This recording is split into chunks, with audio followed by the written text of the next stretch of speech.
नमस्कार, मैं doctor Hariom, retired principal scientist CCS HIUSR। आज हम बात करेंगे यूरिया के बढ़ते प्रयोग से घटती उत्पादकता और बढ़ती समस्याएं। किसानी से संबंधित समस्याओं की जितनी गहराई में जा रहा हूं, मुझे उतना ही विश्वास होता जा रहा है कि किसान की जितनी भी समस्याएं हैं उनमें यूरिया के बढ़ते प्रयोग का मुख्य रोल है, क्योंकि यह खाद मिट्टी के स्वास्थ्य को प्रभावित कर रहा है। और जब मिट्टी का स्वास्थ्य खराब हो जाता है तो खेती से संबंधित सारी समस्याएं ही बढ़ जाती हैं, जिसका वर्णन मैंने वीडियो नंबर 82 में खोलकर किया है। और उसमें यह बताया है कि किसानी से संबंधित 11 तरह की समस्याएं मैंने गिनवाई हैं उसमें, और वो सभी समस्याएं मिट्टी के स्वास्थ्य के साथ जुड़ी हुई हैं। और वीडियो नंबर 84 में मैंने बताया है कि किस तरह से यूरिया मिट्टी के स्वास्थ्य को प्रभावित कर रहा है। अब मैं कुछ डेटा बताऊंगा आपको। ये डेटा धान और गेहूं की फसलों का है, हरियाणा का डेटा है, और इसका सोर्स है एग्रीकल्चर हरियाणा डिपार्टमेंट। इसमें मैं आपको पिछले 5 साल की फसलों की पैदावार बताऊंगा, 2018-19 से 2022-23 तक, यानी कि पिछले साल तक की पैदावार इसमें बता रहा हूं मैं। अगर धान को देखें तो 2018-19 में जो औसत पैदावार थी वो 31.2 क्विंटल प्रति हेक्टेयर थी, या कह सकते हैं कि 31.2 मन प्रति एकड़ थी। उससे अगले साल 2019-20 में ये 33.3 क्विंटल प्रति हेक्टेयर हो गई। 2020-21 में 36.9 क्विंटल प्रति हेक्टेयर हो गई।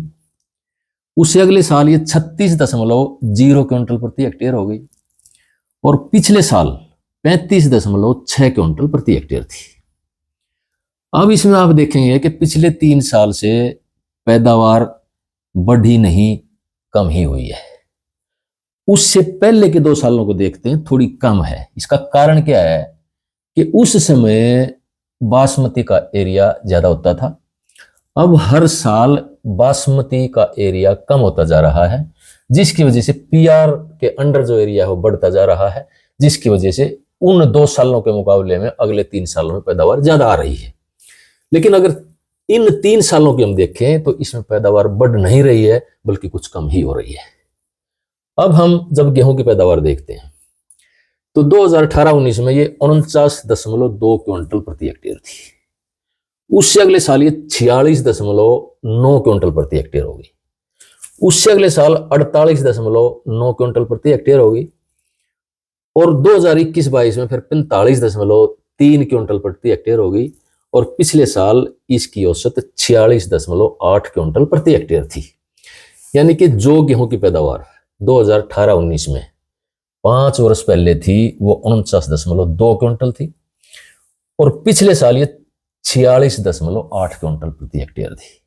यानी कि गेहूं की पैदावार भी कम हुई है। अब आप देखेंगे पैदावार कम होती जा रही है, और इसमें जो खाद का प्रयोग है, विशेष तौर पे यूरिया, इसका प्रयोग लगातार बढ़ रहा है। अब मैं आपको बताऊंगा अपना अनुभव कि मैंने सन 1983 में वैज्ञानिक के तौर पे HIUSR में सर्विस ज्वाइन की थी। उस समय धान और गेहूं में मैंने मुख्य रूप से काम किया। धान और गेहूं दोनों फसलों में जो सिफारिश थी यूनिवर्सिटी की वो 120 किलो नाइट्रोजन प्रति हेक्टेयर थी दोनों फसलों में। उसके बाद कुछ समय के बाद ये 150 क्विंटल प्रति हेक्टेयर हो गई, और अब इस समय जो सिफारिशें हो रही हैं, गेहूं की जो किस्में आ रही हैं, उनमें वैज्ञानिकों के द्वारा सिफारिश की जा रही है कि आपको यूरिया बढ़ाना पड़ेगा, 180 किलो प्रति हेक्टेयर डालना होगा, तब आप पूरी पैदावार ले सकते हैं। अब मैं ऑल इंडिया का अगर डेटा दूं आपको तो 1970 में जो खाद प्रयोग होते थे उसकी औसत 11 किलो प्रति हेक्टेयर थी। हरित क्रांति का समय था, शुरू में बहुत कम खाद का प्रयोग किया जाता था, और इसमें भी मुख्य रूप से नाइट्रोजन ही प्रयोग होता था। तो 1970 में 11 किलो यूज होता है प्रति हेक्टेयर। उसके बाद आज हम पूरे देश की औसत देखते हैं तो 142 किलो न्यूट्रिएंट प्रति हेक्टेयर प्रयोग हो रहे हैं। और अगर पंजाब और हरियाणा की स्थिति देखते हैं तो वो 250 से 250 किलो न्यूट्रिएंट्स प्रति हेक्टेयर यूज हो रहे हैं। और अगर हम फैक्टर प्रोडक्टिविटी देखें, यानी कि 1970 में जब हम 1 किलो पोषक तत्व डालते थे तो उससे 13.4 किलो अनाज पैदा होता था।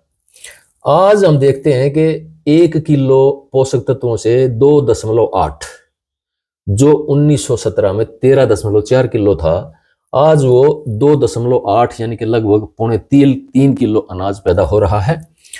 और अगर कीड़े और बीमारियों की परिस्थिति देखते हैं तो 1983 में जब मैंने सर्विस ज्वाइन की तो मुख्य रूप से जो धान की फसल थी, गेहूं की फसल में कोई विशेष समस्या नहीं थी, कोई कीड़े बीमारी विशेष नहीं थे।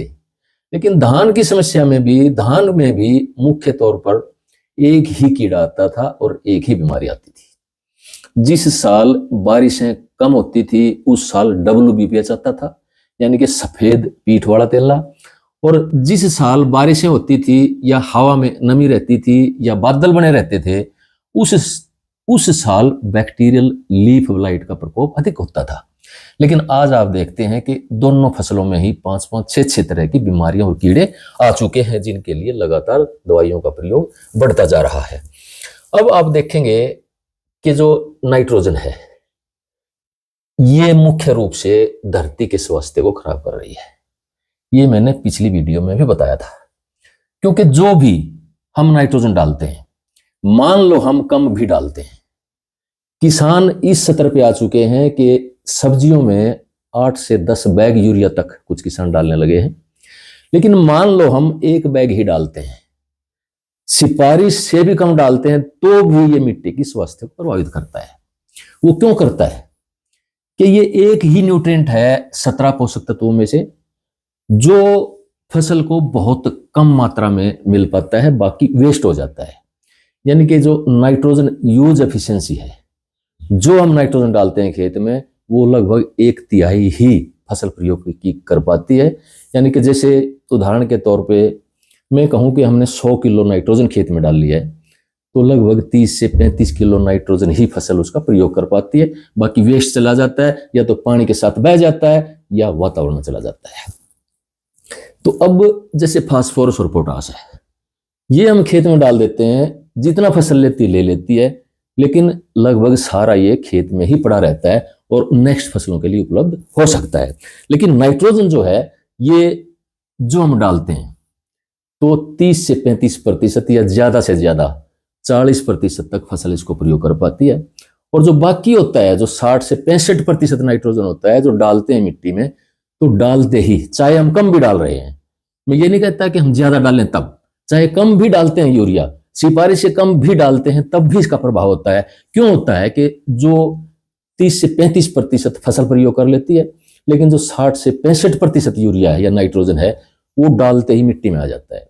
और मिट्टी में उस नाइट्रोजन से जो भी केमिकल बनते हैं, जो भी कंपाउंड बनते हैं, जो भी गैसेज बनती हैं, वो लगभग 4-5 तरह के हैं। उनमें नाइट्रिक ऑक्साइड है, नाइट्रोजन डाइऑक्साइड है, नाइट्रस ऑक्साइड है, नाइट्राइट या नाइट्रेट है। तो ये कोई भी जैसे बनते हैं मिट्टी में, और जब ये जरूरत से ज्यादा एकदम हम डालते हैं तो रिलीज हो जाते हैं तुरंत। तो ये रिलीज होते ही जो मिट्टी का जीवन है, जैसे सूक्ष्म जीवाणु हैं, केंचुए हैं, उन दोनों को ही ये प्रभावित करते हैं। मित्र कीट हैं, उनको ही प्रभावित करते हैं, क्योंकि ये डलते ही इनका एक हार्मफुल इफेक्ट हो जाता है। दूसरा इसका क्या प्रभाव होता है कि इम्बैलेंस हो जाता है न्यूट्रिएंट्स का। इम्बैलेंस हो जाता है। 17 पोषक तत्व जैसे फसल को चाहिए, जब एक पोषक तत्व लगातार उसको मिलने लग जाता है तो दूसरे पोषक तत्वों का इम्बैलेंस हो जाता है, जिसकी वजह से पैदावार में गिरावट आने लग रही है। और जब हम अनाज खाते हैं या पशु चारा खाते हैं, तो वो इम्बैलेंस न्यूट्रिएंट्स की कमी होने की वजह से या अधिकता होने की वजह से नाइट्रोजन की, उनमें बीमारियां पैदा करता है। पशुओं में नाइट्रेट टॉक्सिसिटी पैदा करता है, और आदमियों में हर तरह का स्वास्थ्य है, और पौधों में भी उसका जैसे अधिक जैसे नाइट्रोजन हो जाता है तो कीड़े और बीमारियों का प्रकोप ज्यादा हो जाता है। तो अब ये चीजें हैं, जैसे तो इसमें मुख्य रूप से जो प्रभाव है वो नाइट्रोजन का है दूसरे खादों की कंपैरिजन में, क्योंकि जो हम शुरू से ही खाद डाल रहे हैं और मिट्टी के अंदर जो डाल रहे हैं, जो रासायनिक इनपुट डाल रहे हैं, उसमें सबसे ज्यादा यूरिया ही डाल रहे हैं और उसी का प्रभाव हमें स्पष्ट रूप से प्रतीत होता जा रहा है कि शुरू में जैसे हम थोड़ा सा यूरिया डालते थे हरित क्रांति के समय में तो हमें पूरी पैदावार मिलती थी। मुझे याद है मेरे पिताजी जब शुरू में धान की फसल लेते थे, जया और IR8 जैसी इसमें होती थी, उनमें 10, 15, 20 किलो यूरिया डालकर ही 90 से 100 मन पैदावार वो ले लेते थे। आज हम 4 से 5 बैग डालकर भी वो पैदावार नहीं ले पा रहे। अब ऐसा है कि हमें इसको समझना होगा, क्योंकि जो नाइट्रोजन है, जो यूरिया है, ये एक तरह से मेन कल्प्रिट है।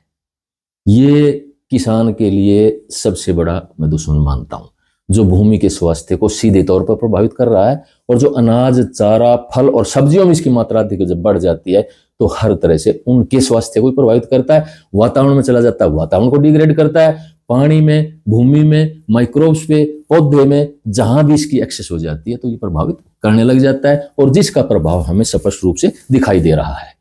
और ऐसा नहीं है कि इसका इलाज नहीं है, इसको हम पूरी तरह से रिप्लेस कर सकते हैं, और वो है प्राकृतिक खेती।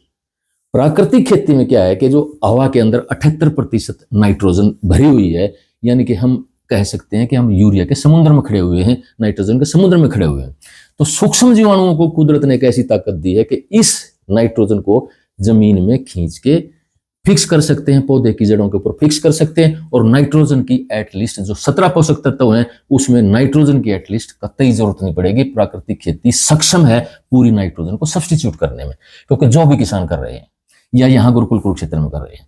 अब दूसरा क्वेश्चन आप कर सकते हैं कि पैदावार में कमी आती है। देखिए, पैदावार में प्राकृतिक खेती में कमी नहीं आती है, ये जैविक खेती नहीं है। जैविक खेती में कमी आ सकती है, प्राकृतिक खेती में कमी नहीं आती है, क्योंकि इसमें 1 से 2 साल के अंदर ही मिट्टी का स्वास्थ्य बढ़ जाता है, भूमि का स्वास्थ्य, उसकी फर्टिलिटी बढ़ जाती है, और उसमें कीड़े और बीमारियां भी 60 से 70% कम हो जाते हैं, जिसकी वजह से पैदावार में कमी नहीं आती है। हाँ, कुछ इश्यूज हैं जिनके ऊपर वैज्ञानिकों को काम करने की जरूरत है। इसलिए इसको मेरी सलाह यह है कि आप कम से कम 1-2 एकड़ में यूरिया को खेत से बाहर कर दें, और धीरे धीरे इसको पूरी तरह से खेत से और देश से बाहर कर दें। तब हम बच पाएंगे, हमारी धरती बच पाएगी, और धरती का जो जीवन है उसकी सुरक्षा हो पाएगी। नमस्कार।